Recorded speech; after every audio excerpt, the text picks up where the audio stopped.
Bienvenue sur Ave Maria Télévision, la chaîne par excellence, la chaîne panafricaine. Comme d'habitude, Nenge Bomesana, Abed Kitenge derrière la caméra, Ahmed Moukendi, Molobel Nabino devant la caméra. Bino Bobambanga Kombo Mounene Bobenganga Poutine de la presse. Bon, on va voir. Je vais réfléchir sur ça, mais je n'ai adopté on a noté mais na yambi surnom Bobambinga. Quand on a un message Sabino na Ave Maria Télévision et la chaîne à plusieurs facettes. Quand émission na ngamoko et balukaraba facettes, on parle de la politique, on parle de la musique, on parle de la société, on parle du sport, on parle de tout ici sauf rien. Pour na babonné na biso ba la servi. On n'aime pas ramasser les informations dans la rue. Tolingara to vivre na ba rimerte, tango baloba ki ba salaki, biso tolingara vivre na ba réalité. Je suis très heureux, grande et ma joie de savoir que Boza est belé pour banda cause la biso quand on est bomesana cause la biso bazawapi élément ni bakoti ça Nicolo Baolo bela politique té bon tout le bela politique dernièrement au monaki de confédéral André na caméra ya Ave Maria Télévision avec na Kingabwa ba betaki li solo ya politique ya mboka na biso ba betaki li solo ya makambu tuel kana politique ba betaki pe li solo ya Ram lobby le 1er mars et les kaki na moni pe na check crédit et quand musinga pe moi unité na vandi j'ai vite compris que suspension na ya Ram wana et ça vraiment réalité en tout cas quand on nga na mesana robenga e Fati beton mo kantombolo moi la 10e rue lui mettait en tout cas sincères félicitations na gouvernement non mobima ya bawario ndenge musale salema malgré ba maillot faible par-ci par-là bazanga raté mais déjà kolongolara mwana en tout cas je crois bien qui s'appelle caméra na terrain d'ici la fin de la semaine tous ont avis à population tout que population barosepela. Je suis avec le docteur Boni président fédéral Moamba Ligue des jeunes à UDPS. Il n'est pas présenté. Papa Boni. Boni santé. Santé Zamala, mon comme Pandisango, oh, bah, actuellement Poutine de la presse. Vraiment. Comment on a entendu bien au thème, hein? Tu y as bien au président Boni, tu sais pas les Yambayo. Exemple, avec Bozoto Yambayo, émission où il a fait passer. Bande comme bazala na Zambie, balanda ki biso, baba ki soki na Yambio, na komisa ba félicitations. En tout cas, merci na bango et puis mbote na bande kona biso so bazana ngambo ya Lusaka. Merci beaucoup président Boni. Président Boni Boni basango ya IDPS. Très bien. Très bien. Très bien. Donc qui m'a pena iva na IDPS. Qui m'ezali. Donc banda kabunda kenda, kabunda na IDPS te, banda kenda makele les a souté ba bato ba pesa ki mbongo basalisa ba carte na bango bazana ba facture na maboko solution de Jésus ami makamuto bande ko banango réclamer de gauche à droite qui m'a peine côté même avant Kabund qui m'ezala relatif na isika monte ba loba qui m'ezali bien vraiment na suka te l'essentiel déjà ezali soki bat bava isika na ba problème ou ba trouver une solution on se dit que qui m'ezali même avant et qui m'ezala qu'il y avait un problème et Bachaki est libanda ya parti par rapport à Mamba reproche qui est les lopé qui m'ezali parce que le problème est ça on a malem peut trouver la solution mais en général qui m'ezali la jeune bazoyo kamela de là est parti oui la jeune bazali derrière parti là-bas est-ce que yo étant que jeune président mokambi ya ba jeune moko ya bakambi ya ba jeune poza ebele moko ya bakambi ya ba jeune na kati ya parti wana tango makambo to illégal ekawana na yebi ko za muto maele makasi là je le confirme tango vanda raisonner ba problème majeur oyo au soulevant na IDPS ces années et puis ba solution nini yo moko na nous personnellement pour na yebi ko solana bakambi ya ba au cadre ya parti ba problème majeur nini au souleva après ba solution nini au prévoyant pour na ba problème wana mukolo kutana kondo pardon mokutana mokonzi CG Kabuya aussi non CG moningai par rapport à makambo o eleka na parti tala ba problème o eza yango mais tala solution ngana proposer eza yango bon en fait parti na biso za parti mo eza organisé alors en tant que cadre du parti il y a un milieu un endroit favorable oyo tout ça il a makambo parti donc tout ça qui na colloque tout ça qui y a ba jeunes surtout bazaki nous soit ba province ba surtout pour nous yeba comment est-ce que de quoi qu'on redynamiser parti na biso ba problème les autres ça ba jeunes et tout ça là nous avons fait le rapport on a eu un rapport ils ont beaucoup secrétaire général je pense bien que na etandoike toitandoinene ils allaient si kato na lobela c'est que l'on fait à l'intérieur parce que voilà c'est tout à fait technique et ça va même de l'honneur du parti. Je pense bien que certains problèmes déjà trouver ma solution, d'autres suivre estimamé. Au moment où tu as pour ça rapport il y a suivi il y a proposition de salaire à parti peut-être à ce moment-là tu mais pour l'instant je ne suis pas très bien placé pour nous ça va tout à la critique dans ça là surtout pour l'instant ce qui est mieux c'est que mon parti va bien et le chef de l'État de plus en plus est en train de satisfaire la besoin de la population et notre parti va bien. Tout à l'heure là après votre intervention nayebi ozo bongama au matin à Karnayo au 10e pour la matinée politique à parti. Qu'est-ce que vous avez prévu pour un cadre à parti? Moi, fuite mon ya oyo bongi ça la matinée politique à vous allez parler de quoi? Pour naviguer IDPS ceux qui va bengi ceux qui c'est Kabou ya bengi matinée politique il y a moulanga pembe à bon baraté. Les appels pour à panza pendante. Qu'est-ce que moi fuite ça théorie il s'agit de quoi? Vous allez parler de quoi? Il va parler de quoi aujourd'hui? Cette matinée politique consiste à quoi réellement? Bon, c'est important que le secrétaire général Augustin Kabouya a sali sa matinale parce qu'après le tumulte aux Akina parti, c'est la première fois où les combattants surtout se retrouver pour de la vie après le tumulte. Alors, la convocation na ya réunion à l'élo, na monnaie quelques points où ils ont énuméré à l'ordre du jour. Na monnaie à l'obéla qui il y a gestion des ambitions du parti. Alors, na monnaie à l'obéla likambo il y a likambo santé il y a parti. Donc je pense bien qu'on va même la santé à parti parce que après une personne qui était chère au parti comme Kabunt qui est parti na UDPS Bisso c'est l'endroit où Moutoumora Zelakali Kolo il y a parti à Zalaraté. Donc il faut expliquer que Bato non que l'UDPS après départ naé et Rosala na terre par terre a expliqué que l'UDPS a des valeurs et que l'UDPS va continuer et continuer. Donc je pense bien que pour toujours canisa nakata mutemane to yebité mais relever la santé à parti après ba tumulte oyo a relever la likambo ya gestion d'ambition et puis a relever la likambo ya politique actuelle c'est-à-dire politique nationale je ne sais pas si il peut aborder politique internationale mais politique nationale je pense bien qu'on relever là moi je pense que vous êtes au courant même que na quartier 3 kuna na Massina soi-disant batu yananyo pro et sidé tout ça là batumbi même beti et tout ça là et cet endroit là est devenu très dangereux c'est parmi biloko où je pense peut-être pas le lelo parce que les combattants sont très fâchés très fâchés nuit été ko kitisa oyo secrétaire général zo kitisa ba combattant mais ero déjà ba combattant si ba envahir place wana mais le là tozo prenait état de droit to lobi to kenena ona nzela ya bitumba te to kenena ona nzela bitumba légal oyo ezali ndenge mboka esengeli to tambola to tiena makasi na biso mpanzi to lobi po to respecter obiso to bundela to tikana na mambo ekende bongo donc je pense bien ka lobela makambe belé ozo toucher vie na biso de près.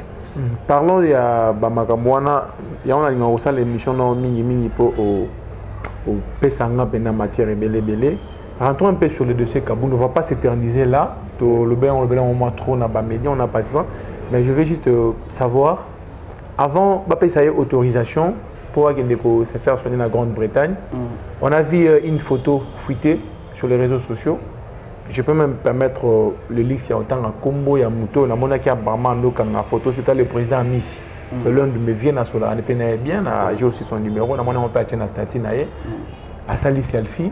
On a aperçu dans la photo le chef de l'État, le président le président sortant Aïe de Pes, Jean-Marc Kaboul. Je ne sais pas si c'est avec Maman Marthe, Bavandi en famille, Balier, et puis Après cette photo, quelques heures après la photo, le président Jean-Marc Kaboun a eu autorisation pour qu'il ne puisse se faire soigner.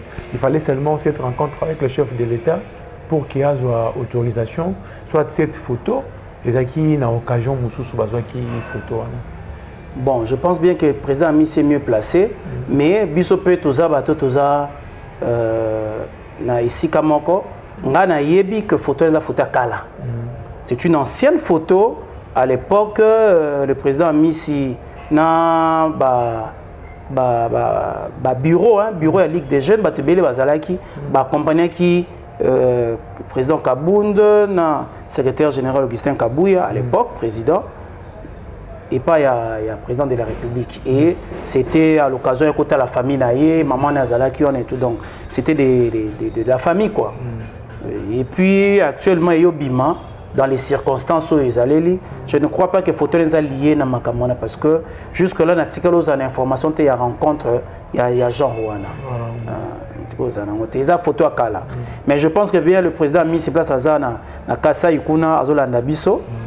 Bazole Zela Boyamba secrétaire général Augustin Kabouya le 10 Oyo na Mujimai bazakuna na président Moké na bureau à Ligue des Jeunes Muso bazakuna bazolandango bazolanda biso ai na solo lina yangote mais na monaki na ba commentaire banen surtout babisa fotakala na otine la lien président Miss place na Kasai ala na pengai et puis tout ça a fait une émission naé j'avais voulu que y en a barabiso tout ce bazana rimerte tellement que cette photo a circulé ba tout ba commenter maintenant on a ndenge na bango na lobaki soki na eu opportunité occasion ça la émission na président Boni na retour naé par rapport à cette photo-là. Les photos n'est pas ça n'a rien à voir avec...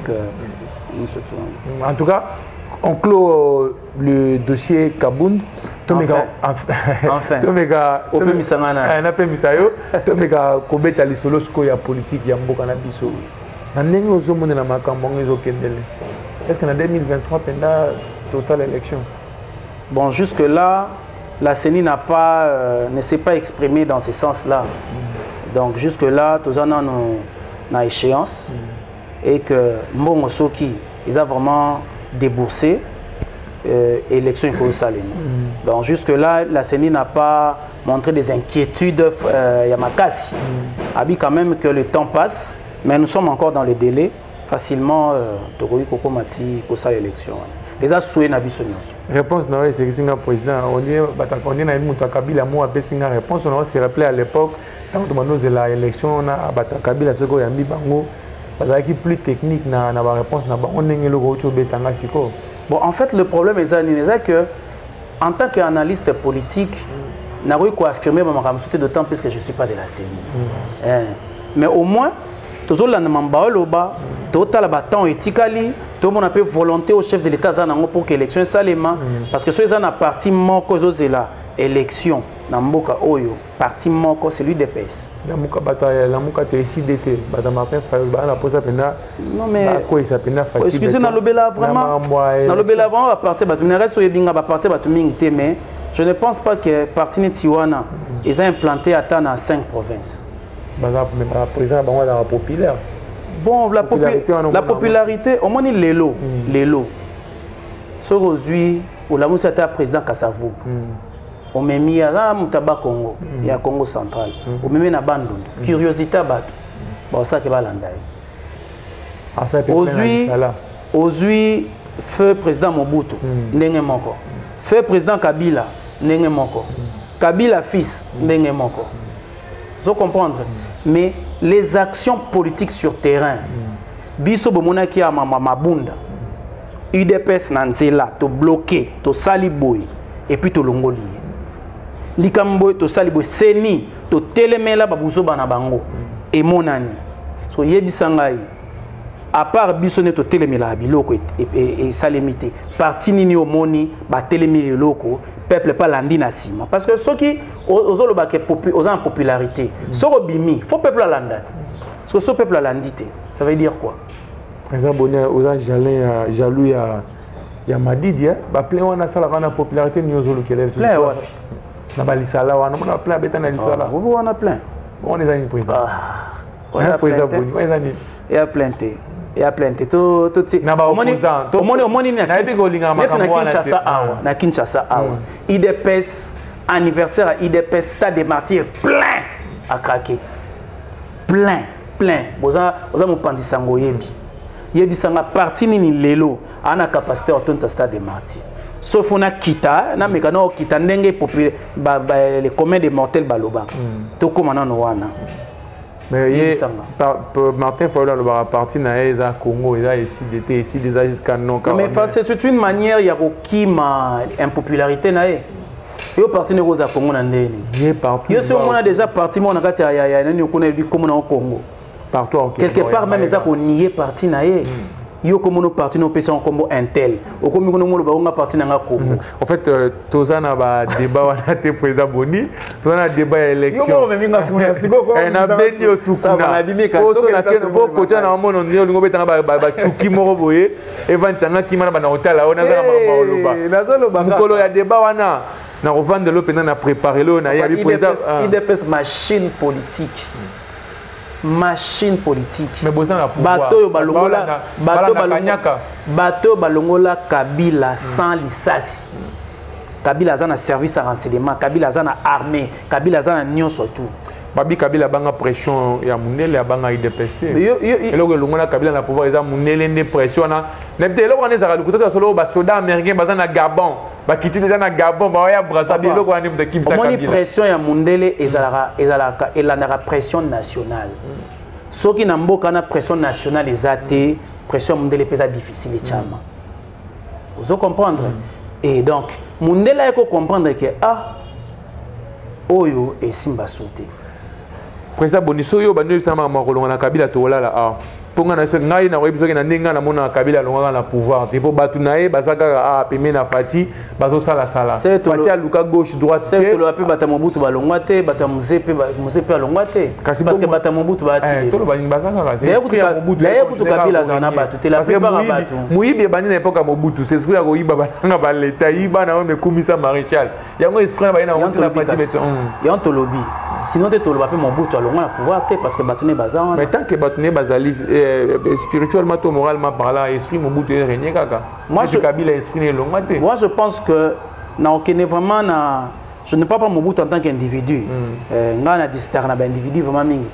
je prends le Mobutisme. Il y avait des positivités, il y avait des négativités.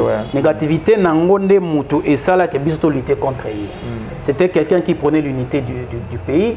C'est quelqu'un qui prenait l'authenticité, la fierté du Zaïrois à l'époque.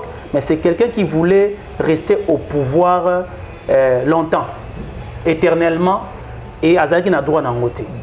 Et voulant chercher à rester tout le temps au pouvoir, il a utilisé des moyens pour Agno Kolabande Konae au Bazaki Bazaïro à l'époque. Voilà, c'était un Yango Moni Biso, le Kola Tozaki Naye, et Moni que Tenzela comme Ozoa, ils ont malamuté, et Sengeto Tika luxe. Ça, je parle de tiens qui s'est Molomba. Et Sengeto Tika luxe. O Tozanango Awa, Tobimali, Banda ya luxe. Poté, tous souffrir ensemble dans le peuple. Au Boni, président Boni, Bisso, quand je parle de Bisso, Nazape congolais. Nous la casquette nanga mo pensant. Bisso, to banda linganini. Et pas moi na mboka Félix Antoine Tshilombo Tshisekedi. Mon nga doki pouvoir. Ndenge lelo à travers le confédéral André ngana yebi président Boni. J'avais souhaité na président Boni peut-être à travers la nomination ministérielle. Donc il y a pendant mon papa sika pendant Fati béton président sika et ça m'a la liboso comme président en boka na so m'a balete c'est la première fois aye pendant ba kombo sika donc na place ça m'a lukonde wana na mona tande ko fédéral André premier ministre na place il y a Christophe Lutundu là na moni président Boni ndenge na mona docteur, je ne sais pas ce que c'est docteur ou quoi, mais c'est un vieux. Na yebane pas à travers le ministre Yves Moukoul. Il est médecin. Médecin, voilà. Yves Moukoul. On s'est vu l'autre fois dans Kram, hein, dans mon époque. Tout solo là. Yves Tolinga mon Yves Ayat bongo. Parce que Yves Bazala à 100%, ba molen de sa cour. Ba kasi ape bazalaki. Ba kasi bazalaki mais oyo koto yo kutana papi Luka bazalaki. Oyo koto yo kutana ba eteni pe bazalaki. Oui. Mais à 100%. Mais il y a 100% pena nenge Kabila Zaki. Il y a un moment où la population.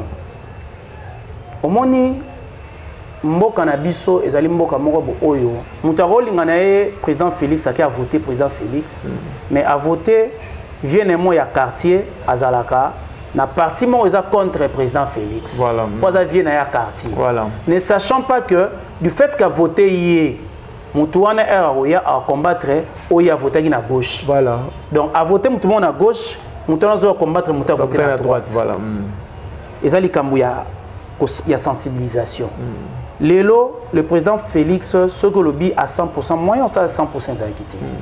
Nous le savons tous que nous sommes entrés dans le milieu au pouvoir sans pourtant tous à la majorité. Voilà. Alors, il faut tous à la respecter des textes. Tant qu'on a la majorité, aux en côté, soit tous à la cohabitation, soit tous à la coalition. Voilà. Et les chefs de l'État, pour que Mboko a avancé et il était respectueux dans l'engagement. Voilà pourquoi on ne pouvait pas avoir 100% UDPS parce que déjà même si tu es qui majoritaire, le chef d'État ne voudra jamais travailler avec des ministres à 100% UDPS. Voilà. Ça n'existe pas, il faut avoir d'autres sons de cloche. Il faut appeler une opposition. Il faut quand même non. Parce que bisous vivre dans la partie Oyo, dans le bateau, non. On avance que place Oyo, non, non, Azali. Sinon, on va faire le surplace. Donc, Ebele Bazali, chef de l'État, chez Moupepasika, même Bisson Tondimete, que ça va le compte d'Arose à la Premier ministre, c'était contre toute attente. Surprise, il est là, jeune, avec l'idée que la jeunesse, Lélo, est à place Ebele. Regardez, c'est la première fois au monde gouvernement où il y a assez de jeunes. Biso tito okola toyeba que faut que ça va 60 70 pour comme ministre voilà. Mais l'autre là ministre a 26 ans tout ça va son excellence Aminata ce mois d'un ministre âge bon na mboka non les gens peuvent dire que non expérience c'est amingté mais expérience on va wapi ils doivent être là c'est à l'intérieur qu'ils vont apprendre d'ailleurs qu'on appelle ministre en pesant dans les colonnes CT tu as des conseillers tu as des dans un cabinet dans surtout. C'est un poste politique, il faut quand même être technocrate, quand même guider ma cambo, mais ce n'est pas la fin du monde. Et les chefs atteindre l'objectif, les promesses dans le baki que Aocha jeune liboso, Aocha basi liboso. Et on monte même biso la fédération Moamba ce mois, tous na manifestation Moamba au thème de l'autonomisation de la femme. Voilà. Toujours dans la vision du chef de l'État, il y a pour promouvoir le genre, promouvoir la jeunesse. Parce que moi, si essayer de copier ces valeurs ébélées, jeune, il faut passer une opportunité pour que Moké Koufate. Voilà. Merci au chef de l'État. Voilà, merci au chef de l'État. Avec le président Boni Naga Boykaga, tu as un dossier Moussou, tu as un kati à Meminga Boya, Zongi Singa Mengana, on a un point à Seni Gaga, pour te clore dossier en Seni. Magambouya Misolo. Tu as marqué les mots que j'ai mis dernièrement, Magambouya Misolo, entre inspection générale de la finance, moi, Namboka Gilles Lingeti, Aosala Moussala tellement quitté, tu as félicité, tu as traqué Penaba Miyi, Binane, Mogoya Rosaranate, Moussala Kitoko, na Bakambia IGF, na Seni. Mami Solomo est en kati wana na ceux qui IGF fois les gana CENI à ça la contrôle ceux qui CENI fois les gana IGF est-ce que vous avez de précisions un peu sur moi maman Kilo on est autour de ma dernière non tu es kaba nungu hein mais il y a pas de problème malentendu des fois ils alaka l'essentiel d'un malentendu ils allaient à la dissiper je pense qu'ils ont arrondi les angles comme on le dit bongisi ou bongisa et je pense que c'est déjà passé et l'IGF on le sait bien Kazan a ma prérogative té likolo ya Seni mais la dernière information il semble que c'est même le président Kadima qui a fait appel à l'IGF pour aider sur base de ma compte Moro Boye. Je ne suis pas économiste mais c'est ce que j'ai eu comme information et je pense que c'est une bonne chose. Coup de chapeau à l'IGF, on sala musala makasi na mboka na biso kala na mboka na biso ezali to ndo banga ANER lelo ba banga IGF ANER aza image ya ko traquer la vie paisible des citoyens à l'époque mais IGF aza image ya ko traquer ba miyidi ya mbongo à l'État ça veut dire que ça veut dire que to longwe na bobangi mutabane ko nyoko la peuple vers bobang ya moto bato bazo yiba mbongo ya moto azo kanga bato ba yiba mbongo à l'état. Déjà psychologiquement mboka yebi ke lelo ata mutaka anera kengo na point te président de la République a pexé makambo ba kasho bakanga. Mais soki IGF akiti biso IGF auto kita biso na musala. Moi je suis médecin de profession. Auto kita biso na musala makambo ya ba vaccin ba nyoso tout. Mais faut pas ba lenga en hôpital hein. Yo po lenga ni. Bon ngai na depuis kala tozara bato to travailler na transparence. Biso to ko banga IGF d'autant plus que biso to senga ya. Voilà. So moni mutaro mo benga policier to moto moko ya ordre aya po yo que ça veut dire que na raison. Donc coup de chapeau na IGF, il faut qu'on assainir vraiment le milieu de la santé parce que mboka ezo perdre mbongo ebele na secteur de la santé bat bakoma ba roi na bisika o bazora mbongo à l'état. Coup de chapeau na IGF, coup de chapeau na chef de l'état mutu oyo apesi IGF makasi wana pour ça musala. Coup de chapeau vraiment en tout cas IGF pena. IGF batmusu ba baraté. IGF banda kale bana ezalaki nango. IGF ebimi kaka na époque ya Fachi Beton te. Mais Fachi Beton mu kwa tombolo aza le seul président a revaloriser IGF. Do atie pena IGF na bisika o esengé les ala. IGF natanga ba mukamate natanga ba ikonani ezalaki nango. Mais ba ikonani ndi ba loka ba mekempe ba ikonani. Mais IGF sikoyo natango ya Betwabu Malukai Bimpa le président là président Batunion soit dans un terme car beau profiter dans le bananga beau créer polémique dans un terme d'employé donc le blende IGF série à Batbano le bambongo à l'état faut ebela so que beli te kolia te IGF ya série wana ndé azalaki nous azalaki pas nous pas comprendre IGF te président on a IGF là et le mot ya sika fatia na ngote l'IGF existait déjà président Boni sur s'il faut décrire la RDC sur le plan politique au jour d'aujourd'hui, sur le plan politique de la RDC, qu'est-ce qui te préoccupe étant que moi Namboka, quel est l'avancement déjà allé sur le plan politique, toujours avancé, toujours redressé, mais qu'un peu constitué une politiquement situation il y a RDC actuellement. Merci. Politiquement, il y a la politique nationale, il y a la politique internationale. Je parle de la politique nationale. La politique nationale, notre pays va de mieux en mieux. Notre pays va de mieux en mieux. Pourquoi? Déjà, les acteurs politiques, je commence par les acteurs, ne sont plus inquiétés. La Kanti Lelo, bateau, surtout à l'époque, ça ne s'est passé pas comme ça. Il y a une liberté, les lots, sa politique, à lobby, mais perdu position. Bateau, surtout, dans une union sacrée. Mais sur la TV, à vilipender chef de l'État. Donc ça montre déjà que c'est quelqu'un qui est venu avec une nouvelle manière de faire les choses. Ça veut dire que les lots, les politiciens, baza de plus en plus à l'aise. Par rapport il y a acteurs. Par rapport il y a politique, il y a mboka politique comme elle est.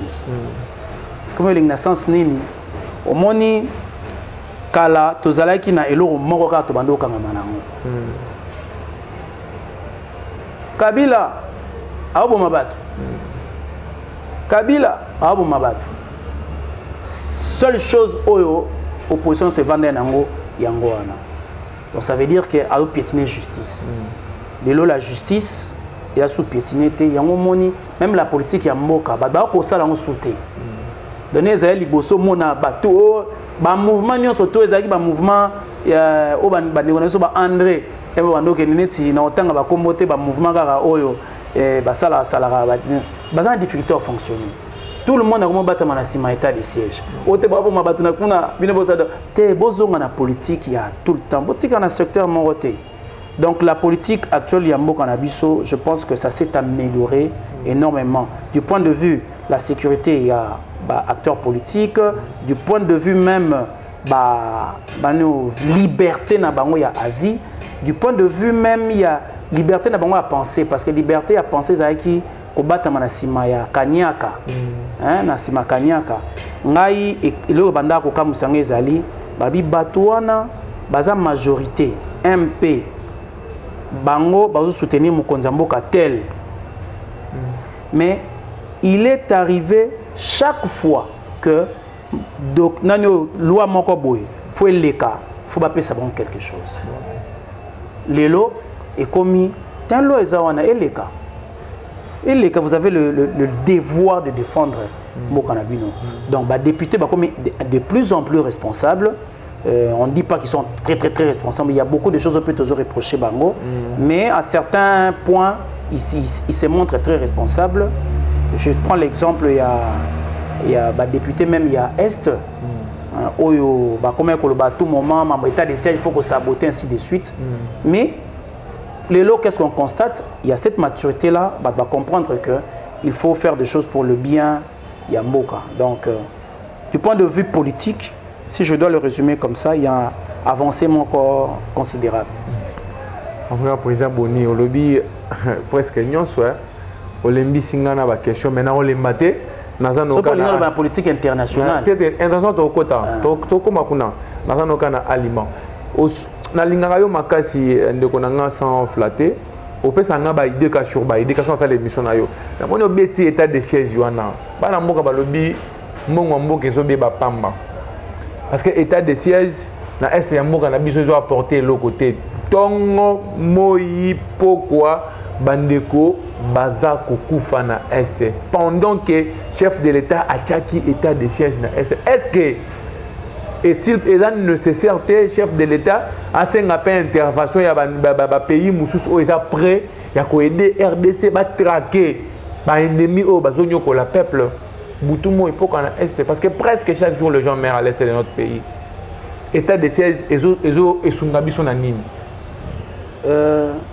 Il faut d'abord toujours en ébaner pendant le bac. État de siège, ils allaient invention, il y a chef de l'État.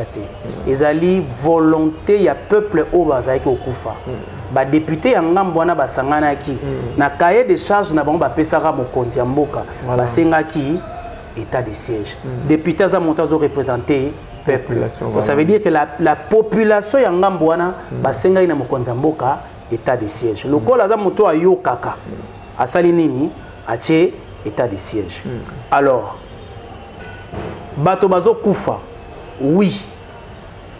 Est-ce que bato bazo kufa kaka lokola bando kufa avant état de siège? Nani asali biso comparaison wana?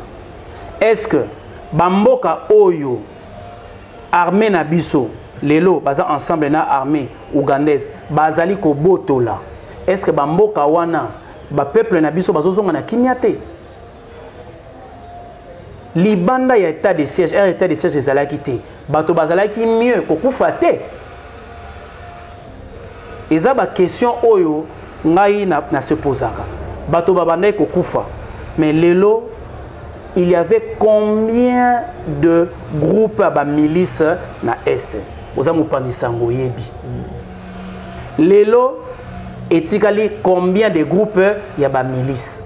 Est-ce que tu évolué, tu régressé? Pour le batelo kozo simbate. Président Bonina Kato Malobate, ata groupe wana etikali mibale. Ata muto akufi moko mais souci ya congolais ali ke makambo wana esi. Papa bato bana ngamo na biso bazali pe mibali. Baza pe na mandoki. Ba pe na ba service à renseignement. Yo kanisi lelo ata Mohamed Ali to Tyson a gagné ba commande so zota likofite. Mabeta pe ba gauche droite. Moto nini yango o asala guerre atikala ko perdre ata élément mon côté. Ata États-Unis na Koweït soda américain kufate na France atindi ana Mali ba soda français ba kufite pour ni bango balinga soda ya congolais nda kufate. Non, wana ezali déjà makanisi mabe.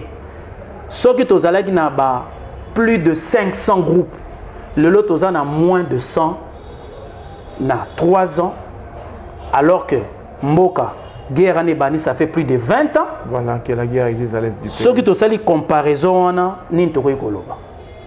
Deuxièmement, toujours par rapport à l'état de siège. Les lots, pendant que Mboka Biso Bando le lutter contre les rebelles, so yoka déjà président Rwanda Tomboki. Président Rwanda Koutna. Ce qui ozobe la fièvre. Ce qui ozobe la fièvre, puis sur Tonga Awa.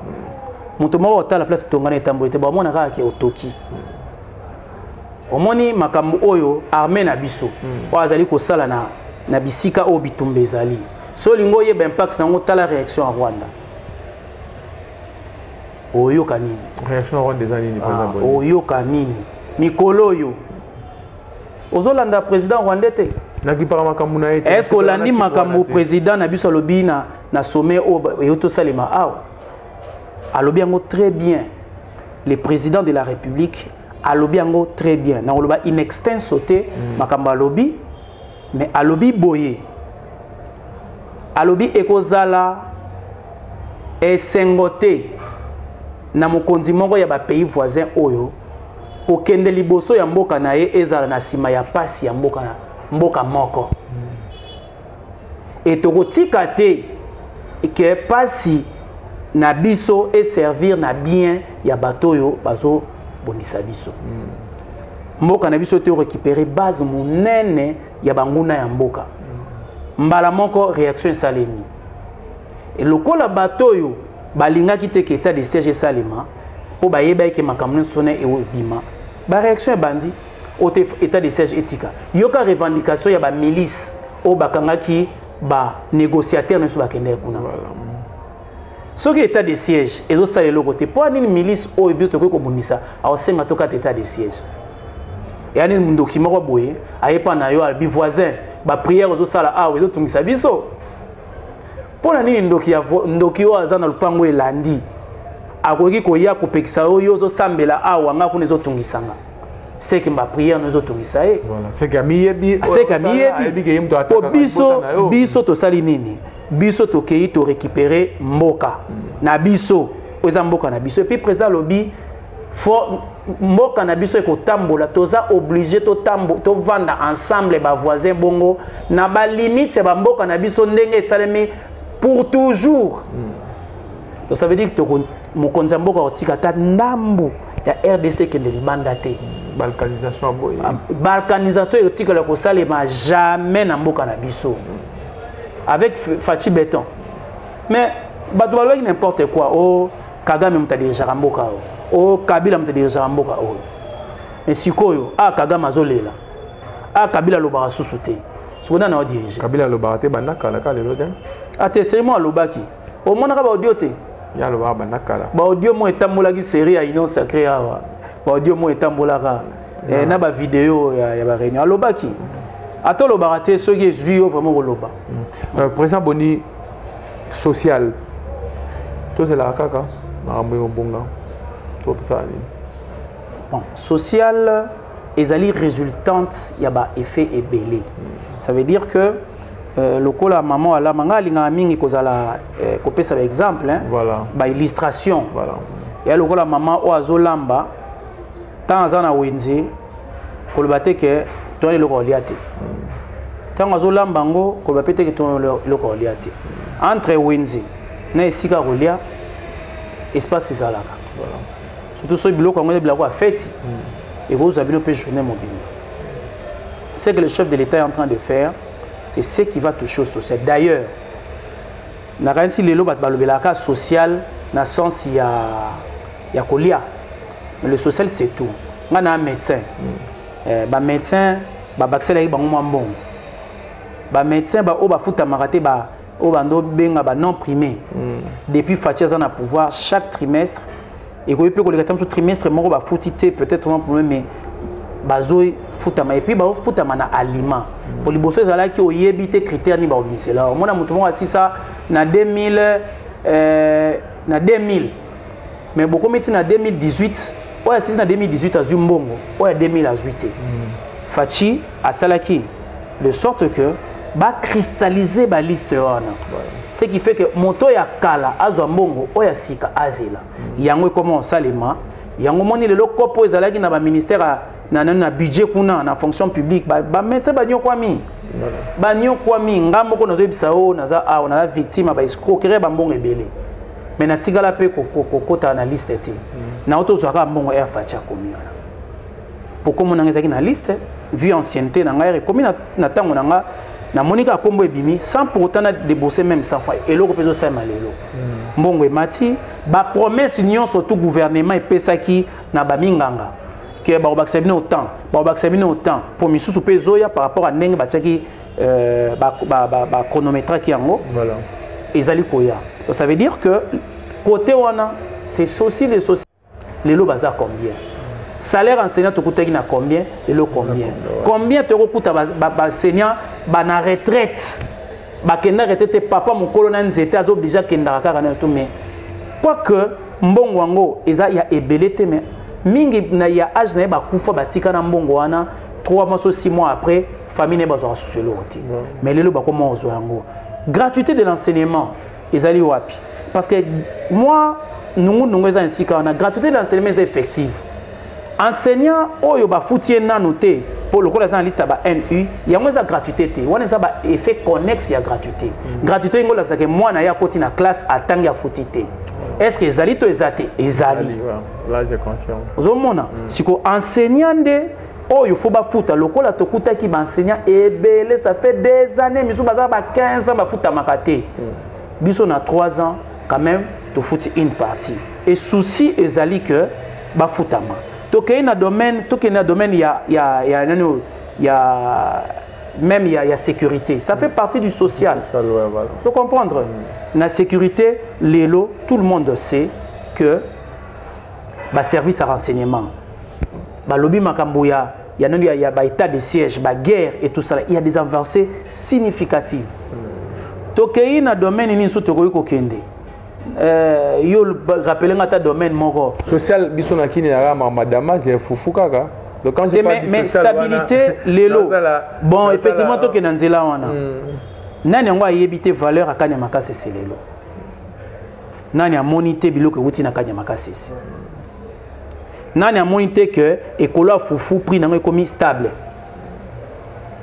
poisson effectivement koyebisa ngai Thomson et Mati mais on ne peut pas tout faire au même moment. Thomson et Zawana, la réalité, mon sous le roi, tout ça, évidence, témoin d'autant que combat battualité. Mais il y a trop de problèmes.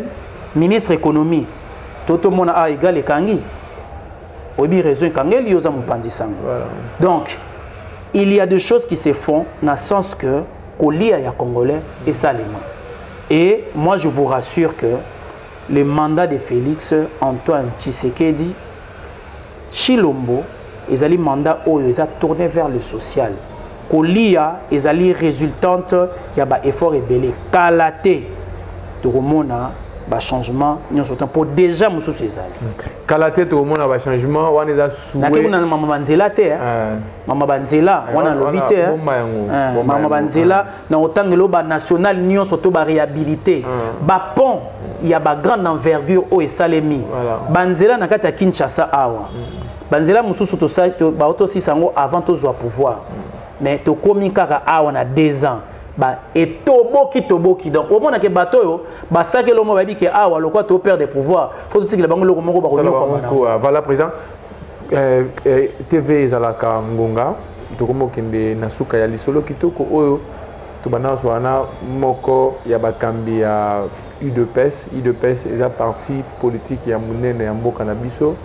On a présenté Awa le premier le plus grand parti le plus grand Maloba président Boni Bokango président Boni to betata mo le solo muke ata pendant 1 minute pour t'attendre où sauter il y a politique ya libanda ngata ti lobby disponibilité IDPS yango na vraiment position ya RDC par rapport à moyele na Ukraine na Russie biso za ngambu ni tona ngambu ya Poutine to tona ngambu ya masa na président Ukraine wana za jeune ça ina bango kuna pas qui comédien et puis comme président wana itali ngaité mais biso tona position ta côté ni bon avant de répondre on a aussi quand on a image mon sur internet un comédien abi président Félix pardon kokota makambo te biso awa pour dire seulement tout dans la réunion surtout si tu passes dans notre société notre pays la RDC n'a pas donné sa position par rapport à cela donc je ne vais pas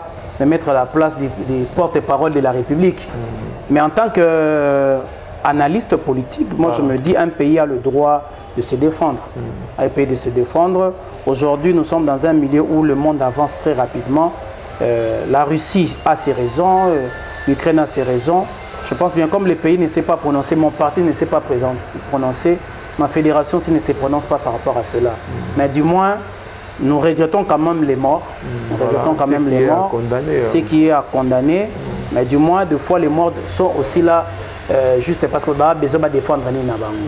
Donc si c'est dans ce sens-là, bon, malgré qu'on regrette, mais de l'autre côté, on voit aussi un pays qui défend sa nation, d'une part ou d'une autre. Hein, d'une part ou d'une autre. Mais moi, là, ce que je retiens, c'est seulement qu'il y a des gens qui meurent en tant que socialistes. Ça nous touche de près. Et nous sommes de cœur avec ceux qui perdent leur famille.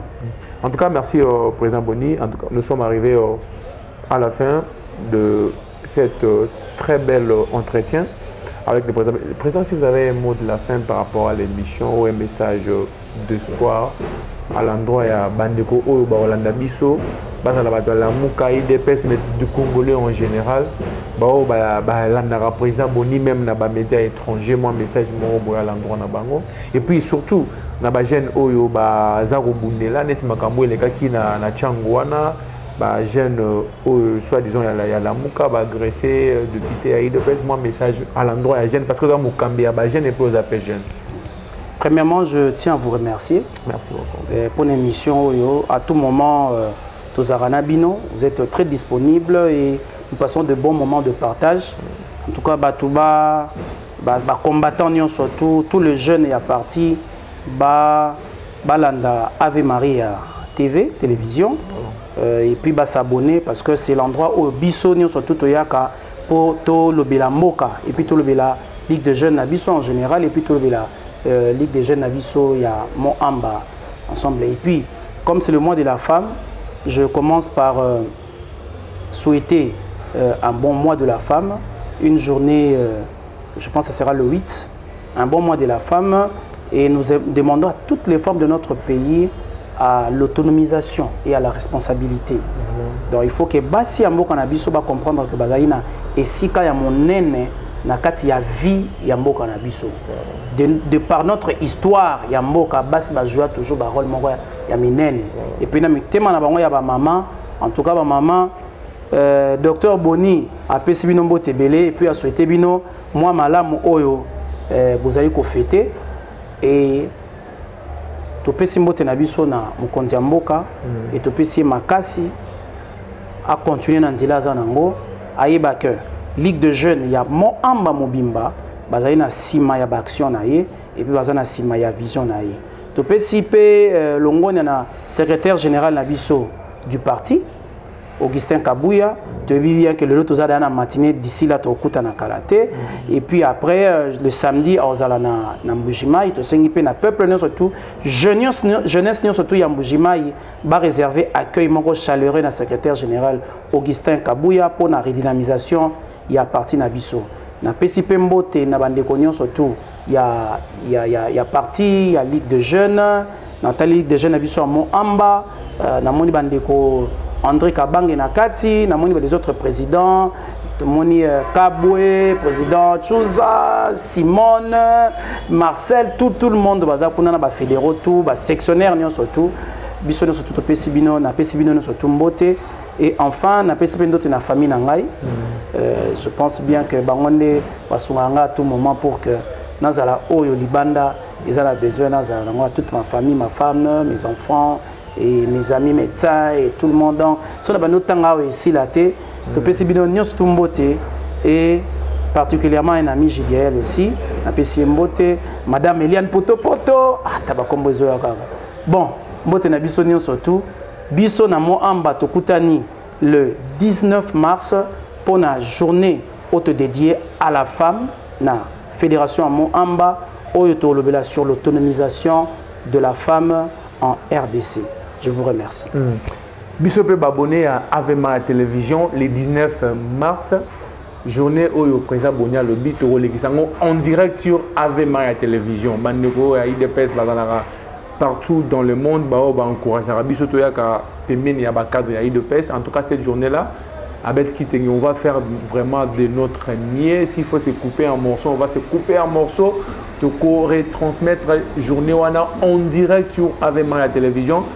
na bakisi bino bambote bato tu balingaka par exemple boni moni caméra tobosana bakombo ya bato donc bato tu balingaka par exemple boni oyo apesi mbote te nga na bakisi bino bambote heureux mois de la femme na mama Anasté la Fraser le grande sœur à bapeti na ye donc ya kolobeza te Queen Nenela malheureusement maman abotanga azatanga na souhaité mais ba ndeko ya maman batata mwasi oyo azalaka pe pembeni na nga merci mingi na oyo esalaka mpo na nga mpo oyo okoma mama mpo na ngai donc ya kolobeza mingi te mwasi oyo azalaka pembeni ya ndeko fédéral André Kabange napesi yo mbote ndeko abeti kitenge mwasi azalaka pembeni na ye te nabi napesa nani mbote napesi mbote na basi tu balingaka avema ya télévision tokutani mbala nsima bomomisa no ciao.